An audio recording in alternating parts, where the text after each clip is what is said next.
Being a dad can be hard work. Finding the right hat shouldn't be. Dad Gang Hats keeps it simple. Clean designs, a perfect fit, and comfort you can wear every single day. Whether it's game day, a weekend out with the boys, or just running errands, these hats always look good. Right now, you can save 15% when you use our code BENCHD76826 at checkout. Go to dadganghats.com and grab you a new favorite hat today. Heyo! What's up, everybody? Welcome to the Bench Podcast. I am Joey. That is AJ Woodson, and we are today picking every single game in week number 5. Of course, not Thursday Night Football. We watched last night a great game, AJ. Great NFC West game. Little revealing. The 49ers beat the Rams. I think a shocker because they weren't playing anyone. They had no one out there for the Niners, and Mac Jones apparently is the toughest quarterback in the world. Great game last night on Thursday Night Football on Amazon Prime. We're going to be talking about that game for a second and also jumping into this week's slate of games. Before we get to that, if you're new here to the channel, thank you for joining us. Please like, subscribe. A lot of new subscribers, AJ, recently. Excited for that, for everyone jumping on here in season number 3 of the Bench Podcast. And then if you're listening on any of the audio platforms, big group there as well. Thanks for joining us via the whatever stream you're listening on. Brought to you by the Fans First Sports Network. And then follow us on socials, man. A lot going on socials. Very different things going on all different socials. A lot going on. Make sure you're following all of those. AJ, we have gone back and forth all morning with children and wives and coffee runs and it's work. Real life, my friend, and work and work. I forgot about work. But see, technically on my 15-minute break right now. It's hilarious. Week number 5 is here. We are, I think, officially a quarter of the way through. Yeah. And I feel like we don't know anything. No, we know a couple of things. It's going. I mean, so far the NFL season's been awesome. Yeah, no, it's been week after week. We've been treated to fantastic games. Yeah. Emerging stars. Just offenses have gotten better every week. Right. Yeah, it's just we're fully in it now. Yeah, we're seeing that rust kind of kick off the offenses, people being at full strength. Unfortunately, some guys lost for the season already, but it feels like not the start of the season, but it feels like these teams are now going. Like they're now in mid-season form, people like to say, and it's going to be a lot of fun. So going through the slate of games, I think we have a better idea of who these teams are. Let's talk really quick about the Niners and Rams last night. The Niners pulling that one out in overtime after the Rams decide to go for it on 4th down. Dramatic game, back and forth game. But Mac Jones, you can't say enough about the guy. He's looked so good there. We don't have a quarterback controversy, do we? I don't think the Niners believe they do, but I think us as fans think they do. Right. They look much better with Mac Jones. So you said that it was very revealing. Is this what you were alluding to? That this is the revealing? Yeah, okay, yeah, fully agree. Hilarious. I saw a old tweet surface from Dan Orlovsky when Mac Jones was starting for the Patriots. He said if Mac Jones was playing for the 49ers, he would do just as well as Brock Purdy. That was him. His take being that the Patriots had the issue with Mac Jones. It wasn't a Mac Jones thing. So now bring out the receipts because he is showing that right now. I think. And I think I've had this take with Purdy as well. I think it's a Shanahan thing. I think Shanahan can make almost any guy work in that system. We're seeing that with Mac Jones right now. Yeah, that was a great performance. He almost died. I mean, Sam. Yeah, I don't know how he was doing it. But Sam Darnold also looked good in that offense. I think you're right. I think Shanahan is just going to make a lot of people look good. It also helps when McCaffrey is always there.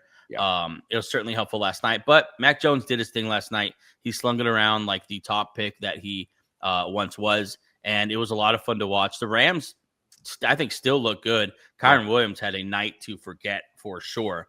An awful night for Kyren Williams. And it kind of it was going to be who's going to make the play here at the end, who's going to make the play to win the game, or who's going to mess this up for themselves. And it turned out being the latter with the Rams, that fumble on the goal line, and then going for it on 4th down in overtime. It was just one too many bad decisions, one too many mistakes for the Rams, and the Niners just wouldn't be denied last night. You got to give props to the Niners. They're sitting here now, 4-1? 4-1, yeah. Without anyone. I know they have an easy schedule, but they don't have anyone on their team. Like, they're all hurt. So easy schedule be damned. Like, they have figured out a way to win 4 out of the last 5 games with a lot of times without any receivers, just signing guys off the street. Sky Moore is playing a significant role for them last night. Yeah, no, they did this with the receiving core of Kendrick Bourne, Jake Tonjes, and Demarcus Robinson. Yeah. And then on the flip side, what you said about Kyren, he was honestly having a great game before that. He had 2 receiving touchdowns, average, I think, a little over 4 yards per carry. He was looking good, but when the team puts the game in your hands and you fumble, that's all that anybody's going to remember. And this is kind of a little bit of a Kyren Williams thing. I don't know if you remember the game we went to last season, Eagles-Rams. Yeah. The Rams were driving, and they got in the red zone, and I almost knew it was about to happen, that Kyren Williams was going to fumble. And he fumbled right there in the red zone. Eagles took it from that point on, and it was a wrap after that. But so Kyren Williams has a little bit of a fumbling issue. Blake Corum had a fumble early in the game too. So I don't know if this puts him in the doghouse. I don't know. You know, we don't know how coaches will look at that. Both running backs had pretty significant fumbles in the game. Obviously, Kyren Williams was there in the waning moments of regulation, and then just couldn't get that 4th and 1 over there in overtime. But how do you feel about that choice in overtime? Oh, I think going for it is definitely the right choice. I don't know if I would have put the ball in Kyren Williams' hands. Agree. Yeah. Definitely going for it is the right choice. You're at that point in the game, you're trying to win. You're not trying to kick. You don't want to tie. You don't want to tie in a divisional game. There's 3 minutes left, 3:40. Yeah, something like that. You definitely go for the win. Yeah, I think. Yeah, I'm okay with it too. McVay called it a mistake. I don't think it was a mistake.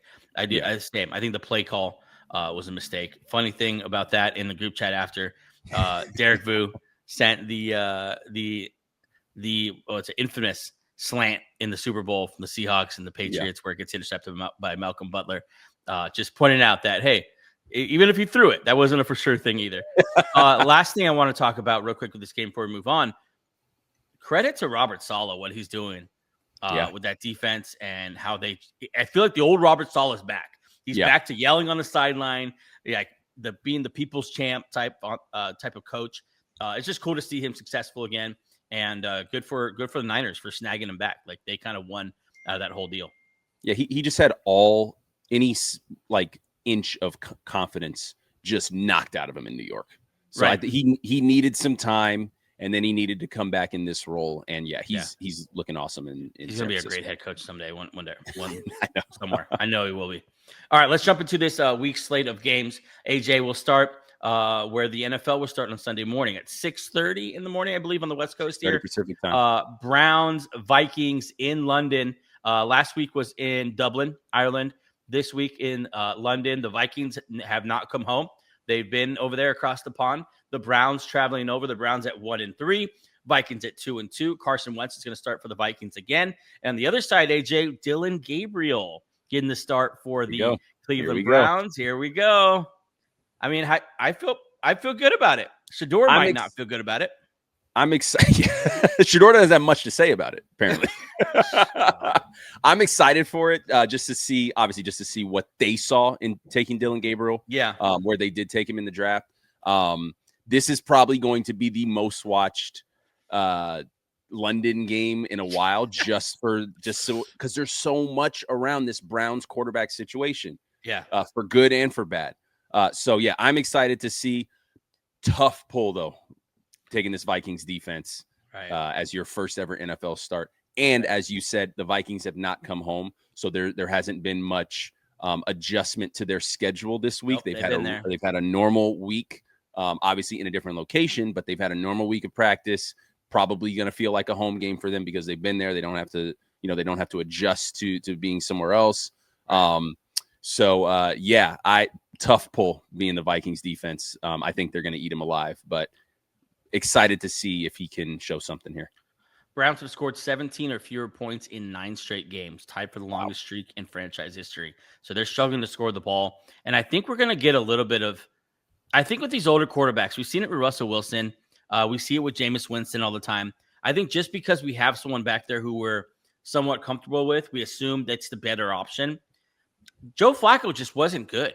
Yeah. And I think they're going to be better just with a more mobile quarterback back there. I think Dylan Gabriel played a lot of college football. I think he's ready for this moment. He's accurate in the short range. We'll see if he can process with all that Flores is going to throw at him.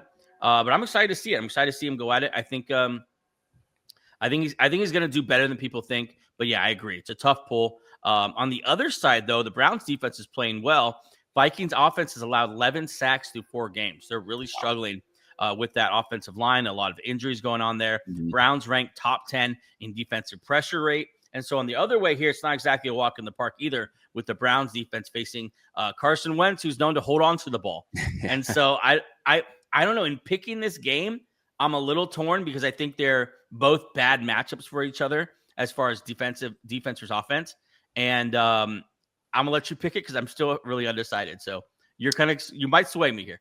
Yeah, no. So this is a much closer matchup than you'd think just looking at the names of the two teams. Like you said, 2 great defenses and a very injured offensive line for the Vikings, and then Mr. Wild Card himself, Carson Wentz. Yeah.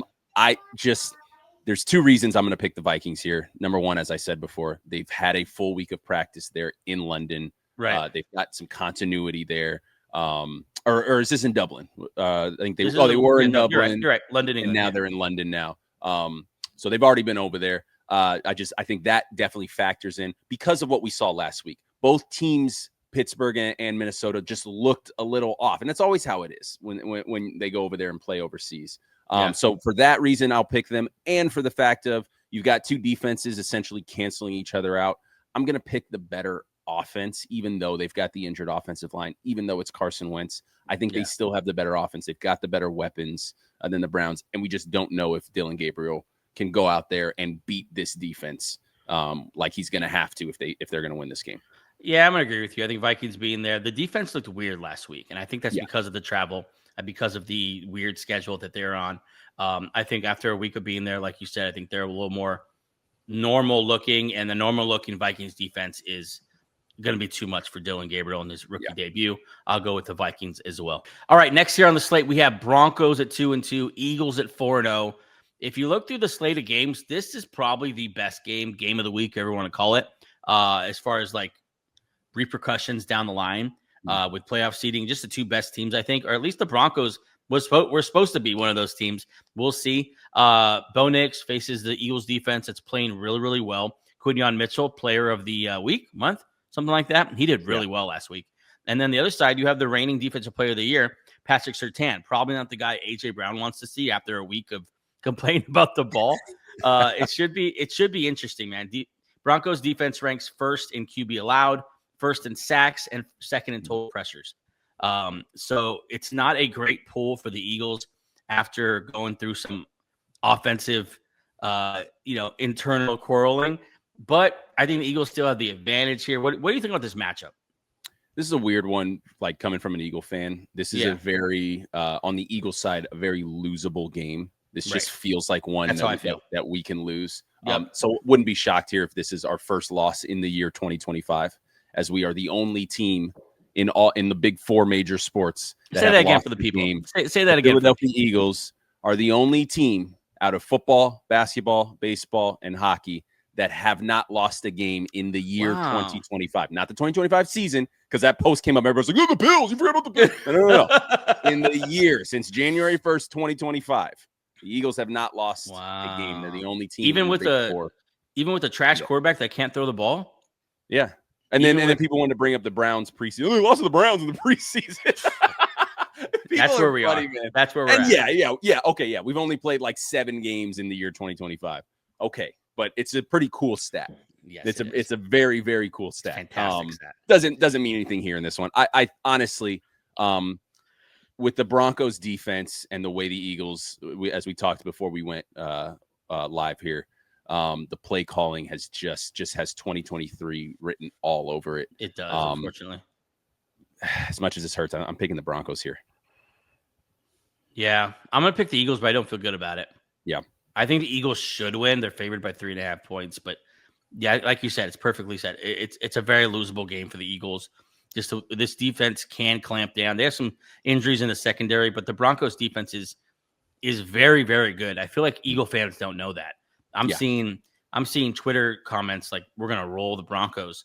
This defense the front is so good. You just don't know the names Jonathan Cooper and Nick Bonito. Right. But those guys are among the best in the NFL.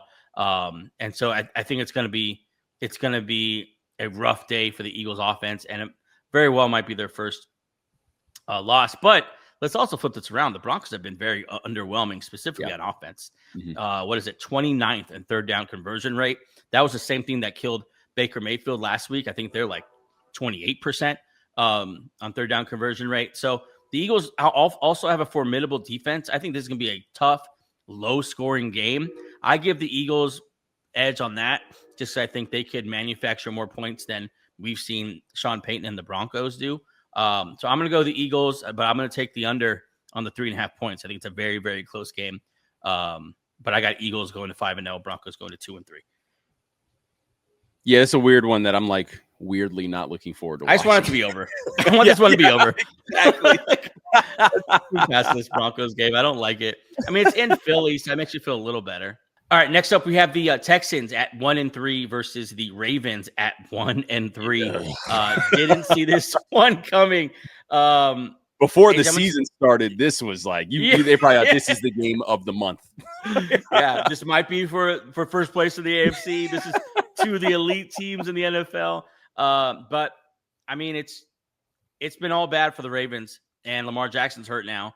Yeah, and it's going to be all Derrick Henry, and we know how that's going to go because there's a really good Texans defense. I can't imagine Derrick Henry doing well in this game. I'm gonna tell you right now, I'm picking the Texans, and I think the Ravens are about to go 1-4. And if you go 1-4, I feel like that's a death nail to the season. Yeah, I think it's over for the Ravens. Completely. You've already lost. You're 1-3, and now you're hurt. Right. You could have swallowed the 1-3 start. Those 3 losses being against really good teams in the NFL. You could have swallowed that start if you were still healthy. Lamar Jackson has not practiced this week. And now your defense is decimated. You already were looking like the worst defense in the league.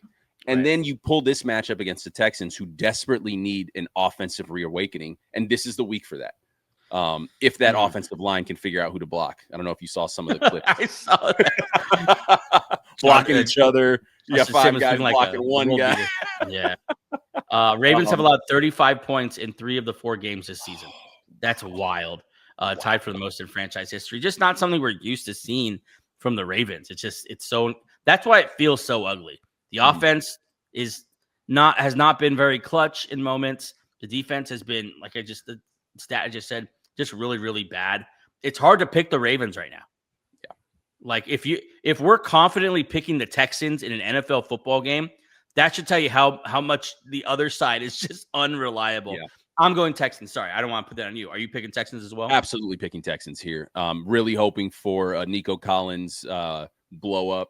It's funny, we're actually playing each other this week in fantasy. So I'm hoping for a Woody Marks blow up. Yeah. Oh yeah. Okay. Yep. So honestly, I hope it's not. It's not even so much I think or predict. I hope this is a good week for the Texans because I don't want to say I believe in this team, but I still hope for this team. I still hope, like a good season for CJ Stroud. I don't want CJ Stroud to be the guy that had a great rookie season and then never got back to that. So I hope this is a good one for the Texans, and it's the perfect week for them to come out and show, hey, CJ Stroud is still that dude. Nico Collins is that dude, and Woody Marks, we drafted it. We're like he is going to be our guy going forward. He looked good last week. Hopefully he looks good going forward. And I agree. I think because of the youth, it's a lot more fun to believe in the future of this Texans defense than just the same old thing we've seen over and over again with the Ravens. I want a imagining of the Ravens. I want a reconfiguring. Yeah. I want to see Lamar Jackson and Harbaugh and maybe Harbaugh, but I want to see them do something new, do something different. They've been running it back with really very little success other than personal accolades for Lamar Jackson. Let's move on here to a game that I think we're going to pick in unison here. Raiders at 1-3 at the Colts, 3-1. Colts look good. I saw them in person, AJ.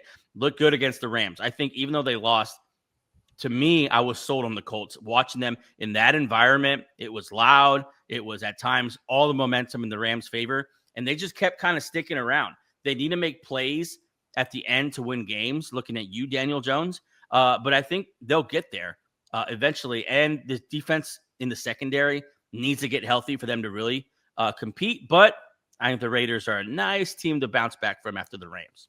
Raiders are the perfect team to bounce back from. And, no Xavier Howard on the field, so that's a plus. He retired after being exclusively cooked last week. Wow. But Geno Smith, man, is 7 picks already this season, 6 touchdowns and 7 picks. He's been so bad. Yeah, the Raiders, we had a nice game from Ashton Genty last week. That's cool to see. But the Raiders, I don't have any confidence that they can win this matchup. This is absolute a Colts. I think it's going to be a rout. Yeah, I think Colts win. I think Daniel Jones is going to look good in this one. Raiders, actually, one thing they do well is stop the run. So I think the Colts open it up a little bit. Daniel Jones is a good game. In that sense, Colts rookie Tyler Warren leads all tight ends in receiving yards this season, which is the most for the position through 4 career games in the Super Bowl era. So hot start. We've had a rookie Warren. tight end dominate for 3 years in a row now with Sam Laporta, Brock Bowers, and it's Tyler Warren this year. And I think there was just some weirdness to why the Colts lost last week. There was. There was the Adonai Mitchell honestly cost them 2 touchdowns with the hold, and then the infamous letting the ball go at the 1 yard line. For years, we'll see that. Yeah, it was a little fluky, and now seeing the Rams lose again, the Rams could very easily here have coming off back-to-back losses. Cowboys at 1-2-1, perfect. Perfect Cowboys line there. And the Jets at 0-4, which is unfortunately what we are kind of accustomed to. Going to square off here in New York, or New Jersey, I should say. It's kind of a game that's hard to pick because we've seen both these teams weirdly play well. That they're good rosters, just kind of underperforming rosters. And so it's hard to trust either of them. Jets have allowed 25-plus points in every game this season, the only team in the NFL to do so. They're on a bad run here defensively, really ever since Saleh left. I don't know who I'm picking. Fields is back. CeeDee Lamb's out. This has shootout written all over it to me. Start everyone in fantasy. Yeah, no, definitely start everyone in fantasy. This is a must win for both teams.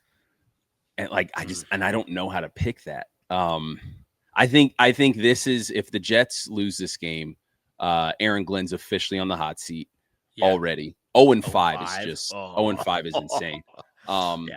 Cowboys going 1-3-1 though is just, I didn't even with as little confidence as I've had in the Cowboys going into the season, I just I don't see that bad of a start. So I think I'm going to pick the Cowboys here, and that's detrimental to the Jets to go 0-5. But yeah, I think I'm picking the Cowboys here.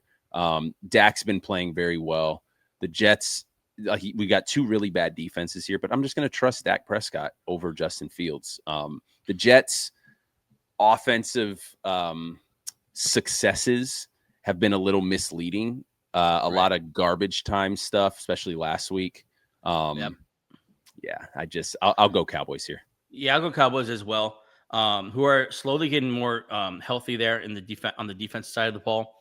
But yeah, I trust Dak and what they can do over what the Jets do. The Jets are just, I think, for sure moving to 0-5, and it's going to get stupid in New York. Either Aaron Glenn's going to get fired, or he's going to start doing really weird things. I could see him benching Fields for Tyrod Taylor, stuff like that. Given that we were talking about, he's probably going to give Isaiah Davis the backfield now. It's going to get stupid in New York, which is such a shame. It's such a talented roster. The guys they have under contract, it's like first-round picks all across the offensive line. First-round, former defensive rookie of the years, both sides of the ball. Both, yeah. It's crazy what's happening with the Jets. I'm going Cowboys as well, just because I think they're more put together. And I think Schottenheimer is doing a better job than could be expected due to the circumstances.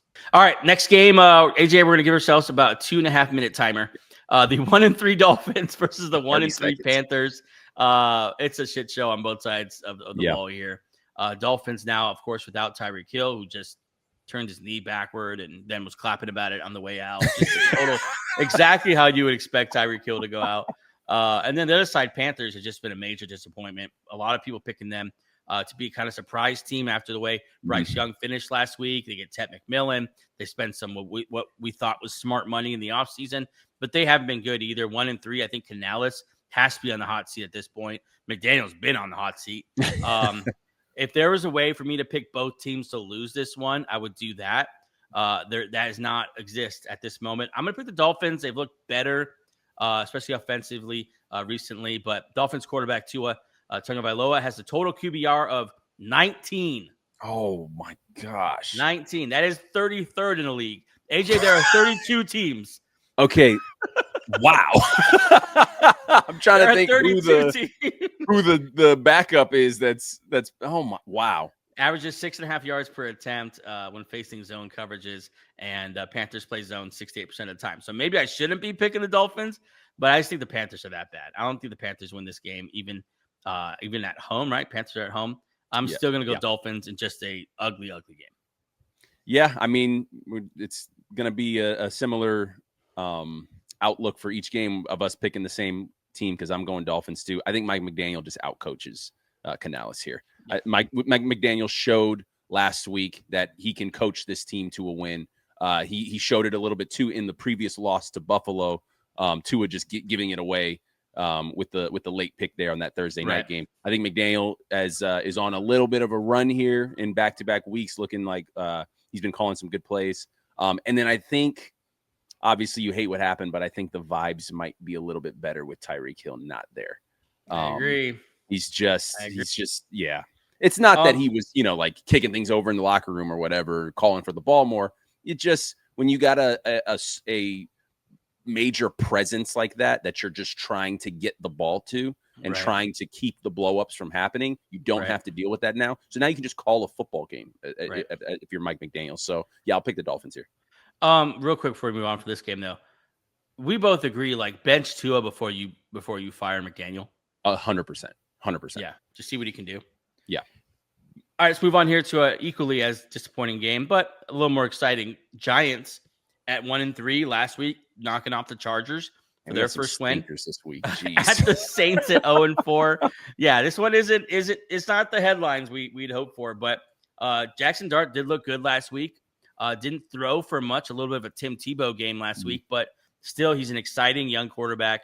I'm happy for Giants fans. It's fun to watch. Sucks that Malik Neighbors went down for the year, but they still got Cam Scatteraboo, who's kind of coming on here. Jackson Dart. I'm going Giants easily. I'm going to go Saints here. I think them playing at home, you got a rookie quarterback going to a pretty hostile environment. Yeah. It says that they've been pumping crowd noise at practice to get him used to it. But rookie quarterback going on the road. Like I said, it's one of those stadiums that just feels like everybody's on top of you. Right. So yeah, I will go the Saints in a weird one. The Saints still have good weapons. Yeah, and yes, this Giants defense there's defensive line at least is very, very formidable. Saints have, Chris Olave's looked decent this season. Rashid Shaheed, I think they get Alvin Kamara going in this game. I'll go the Saints. Buccaneers 1-3, Seahawks 1-3. This is gonna be a good game. Buccaneers 3-1. Sorry, I said that. That's my dyslexia coming out. Bucks 3-1, Seahawks 3-1. In a game that I think is gonna. Yeah, this is a good game. This is gonna be one you're definitely gonna want to watch. I think it's gonna be telling more so for the Seahawks and the Bucks. We kind of know what the Bucks are. Kind of a never say die, super tough team. Baker Mayfield's one of the best quarterbacks in the NFL. I think I'm ready to say that, and you should be too, confidently. Seahawks, we want to believe in them. We want to believe in Darnold. We want to believe in JSN coming out, and Kenneth Walker's look good, and Kubiak has his offense playing well. This is an interesting game to pick because I think Seahawks, even though we're more questionable about them, the Buccaneers have been far more up and down, like terrible starts. It's awesome to come back in like every game you've played, but the problem is like being in that position every single time, and they weren't able to come back against the Eagles. I'm going to go Seahawks here, AJ. Yeah, so am I.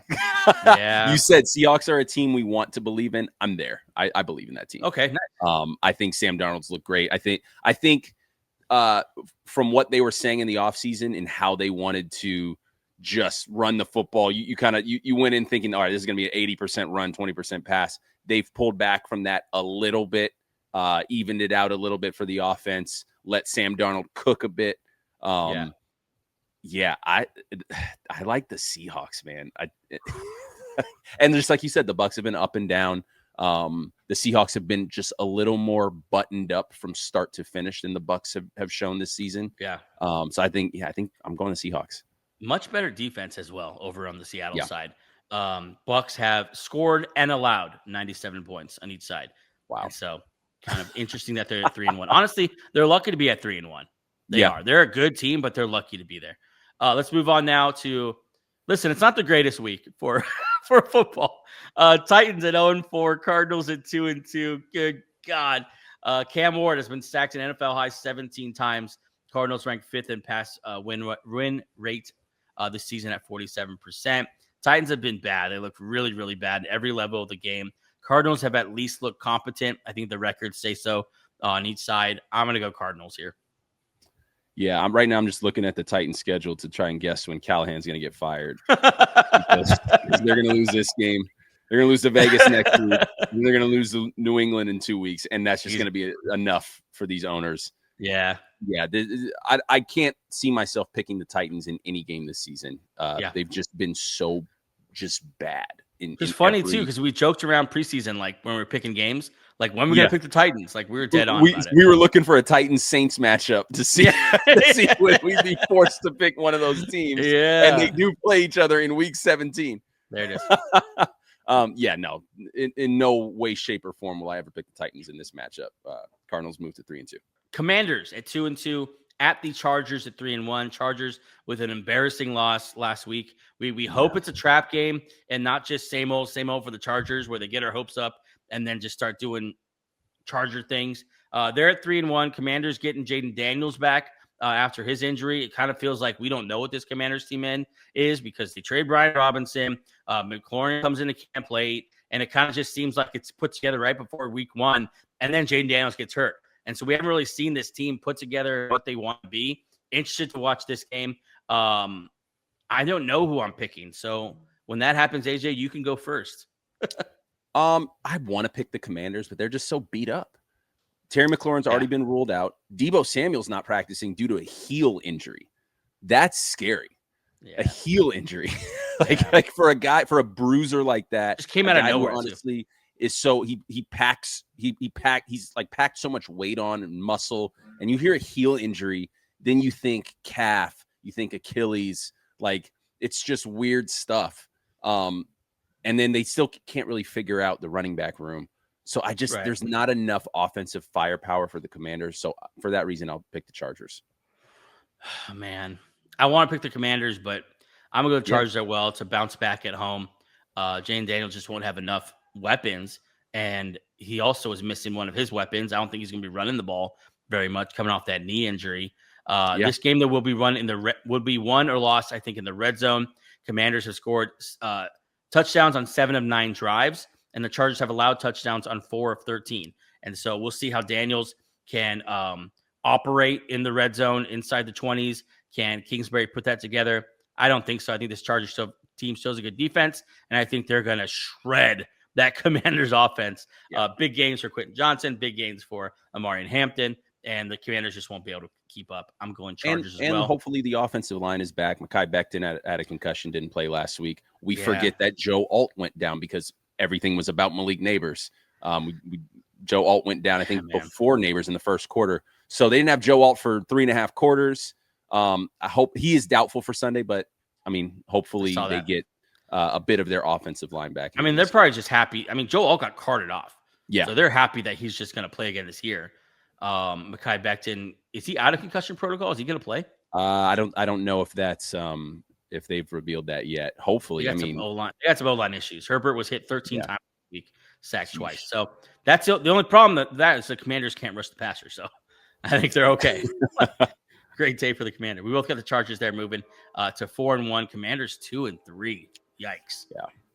All right. Next game here. Lions at 3-1. Bengals at 2-2. I got Lions moving to 4-1. AJ. I got Lions, and I am starting I know this isn't our fantasy show. I am starting Jahmyr Gibbs and David Montgomery in this one. I'm not joking. I saw that. One of them is going to go off. They're both going to go off. Yeah. I'm starting both of them in this game because, I mean, the Bengals are just, and that sucks for them starting off 2-0. It still looked a little weird, their 2-0 start, but yeah. Poor Bengals fans. That's all I have to say every week. Poor Bengals fans. Jamar Chase is seeking to avoid going 3 straight games of 50 or fewer receiving yards for the second time in his career. So that it's bad when Jamar Chase isn't putting up numbers. By the way, just want to throw out real quick. There's a lot of talk about who's the best receiver in the NFL. I just want to throw it out there. Jefferson does much better with backup quarterbacks than Jamar Chase seems to do. Just want to throw it out there. Well, I think you're wrong on both of them. Puka Nacua is the best receiver in the NFL. Oh, yeah, for sure. Like right now this year, it's Puka. No questions asked. AFC East battle here. Patriots 2-2, Bills 4-0. Patriots about to be 2-3, and the Bills about to be 5-0. Because I got the Bills winning this one very easily. Weird Sunday night choice. Patriots at Bills. I feel like we always get them on primetime at some point. Yeah. We had them a Thursday night primetime game last year. I don't know why. Well, you know what? There was a little bit more hope in the Patriots coming into the season, but regardless of the weird divisional primetime stuff that seems to happen, it's still going to be the Bills here. Josh Allen can be the leader in NFL history of career games with both passing and rushing touchdowns if he were to get one of each, passing Cam Newton on this one. So he's going to start breaking these records. He's going to start knocking down these records. The less we have to talk about Cam Newton, the better. I don't really want to ever mention him again with his ridiculous and stupid hats. All right. Chiefs at 2-2, Jaguars at 3-1, and what might be one of the most important games in the NFL. Yeah. Jaguars 3-1. They beat the Niners last week. This defense is balling. No one's really talking about it because they want to focus on Liam Cohen and Travis Hunter and Brian Thomas Jr. And while the offensive side is struggling, the defensive side is balling. Unfortunately, the Chiefs, I think, are waking up a little bit. This is a tough one for me, AJ. Monday night, it's going to be a great game. Yeah, this is the game of the week, and awesome that it's going to be our nightcap, the little Monday night game. Yep. Just to put a stamp on this week. I don't know who I'm picking. I might just let you go first, and I'll pick whoever you don't pick. So Jaguars are at home, but Jaguars have obviously had those issues with drops. They lead the league in drops with 10 this year. The only team in double digits with that. I think that's going to get cleaned up here soon. The guys are too good. The skill position players who are making those drops are too good. So I think the offense will look better. I'm going to go Jags here at home with that defense. I think Xavier Worthy coming back has been, a boost for this Chiefs offense, but I think it's just not enough. The running game is still awful. And there's too much on Patrick Mahomes against a good defense. I think he did last week to the Ravens, and the Ravens are a terrible defense. I think it gets much more difficult here in Jacksonville. I got the Jags moving to 4-1 here. So you said everything that I was going to bring up. Like, yes, we saw the Chiefs offense wake up, but it was against the Ravens, who are not only looking like the worst defense, not even looking like they are the worst defense in the NFL. They're looking like one of the worst defenses of all time. like 35 points. I mean, yeah, Xavier Worthy came back, looked great last week. But the Jags, their offense can only go up. Like you said, it's weird things like drops that's holding this offense back.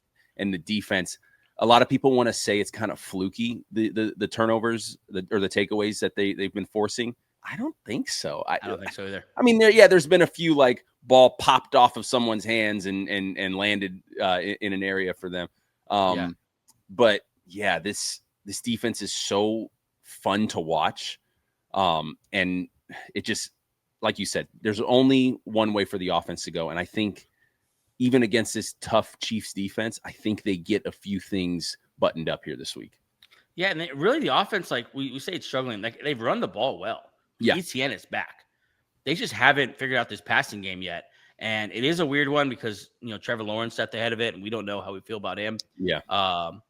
But yeah, I think they're just a better team. They're a more complete team. And the Chiefs have to do a lot more that they haven't been doing to win this game than the Jaguars would have to. And I'd go Jags as well. All right. That's the whole slate of real quick question. Yeah. Does Trevor Lawrence have the longest leash we've ever seen. Like as far as his perception from fans, like we already know, like, you know, the franchise is going to give him a long leash. Yeah. But like, it's like, how long are we still going to wait for him to be a superstar? I don't know. They just keep giving him chance after chance after chance. I don't know how. I guess I don't know how they pivot because they paid him so quickly. Yeah. Like they paid him right away, and so I think maybe they feel like they have to. Maybe feel like they don't have a choice. They got to ride this one out. They've switched coaches now. What? How many coaches has he had? 3 or 4? Urban Meyer to Dougie Peterson to now Liam Cohen. Three head coaches. 3 head coaches. Like what do you do? I mean, I know I'm sure he's under contract for at least 2 or 3 more years. I'm sure that cap hit is massive. I think if I was leading that franchise, I would probably say, okay, let's trade this guy. Let's start over with something new, something fresh. Give Liam Cohen his own guy to work with and see if that's the issue. But yeah, this is the longest leash ever. But and here's the thing: I don't know if you do that right now with them potentially going 4-1, hopefully winning a big game against the Chiefs. But I'm looking at his stats here. Worst completion percentage so far of his career, 58.3%. Worse than his rookie season at 59.6%. And then 5 touchdowns and 4 picks in 4 games. I mean, so I was trying to think, because I'm a Brian Thomas owner. I bought low on Brian Thomas. And so I'm trying to think like, okay, what are possible reasons for this? Like, is there anything we can – the only one that I could think of that's like, okay, that could be a thing is him getting used and the whole offense getting used to Liam Cohen. Yeah. It sounds like a more complicated system. But so for that reason, I'm willing to give him, till week 7 or 8. But if he looks this way the entire year and they're still being somewhat successful, it's inevitable what's going to happen. They're going to make the playoffs and they're going to lose because Trevor Lawrence can't keep up in the playoffs. And then I think they have to make a big boy decision. You got to change the quarterback, whether you're paying him or not. The owner, I think, has been really good about making like bold decisions that could in the name of winning. I think we can now look back though and say the Travis Hunter thing was a mistake. Yeah, especially for what they traded to get him. Oh yeah, he's not making a difference on either side of the ball. No, would you rather have? I mean, Abdul Carter right now? Or Tet McMillan or Mason Abdul Carter Graham? added to that defense because Travis Hunter is not moving any needles for your offense. So you're not getting any type of improvement anywhere from Travis Hunter. There's no impact at this point. Yeah. I think the only way to save face is like just have him pick one side of the ball and have him be a great cornerback or a great receiver because it's not really doing much for either side right now. And there's guys there you passed on and will pass on in the future because you don't have those picks anymore because you wanted Travis Hunter because a cornerback and receiver was going to be your needle mover, franchise changer. I think that was a mistake, and I think Trevor Lawrence, man, I think he's just got to go. Honestly, I don't see it happening at this point, but. I don't know. I get why they feel they have to give them time. Falcons, Bears, Packers, and Steelers all on buys this week. Real quick, any big changes for these teams going forward? We'll go one at a time. Falcons? No. Bears? No, but I think arrow up. Yeah, I think they're going to look better off the bye. Yeah. They look better going into the bye. The Packers? They kind of stumbled into this bye. Yeah. So what are they? 2-1-1? Yeah. With their loss coming to the Browns, tie coming to the Cowboys. Give them 40 as we get further removed from that Cowboys game, I'm a little. I think last time we spoke about it, I kind of just gave the excuse of the emotions and this and that. But to give up 40 points, no CeeDee Lamb. I'm a little sour on the Packers.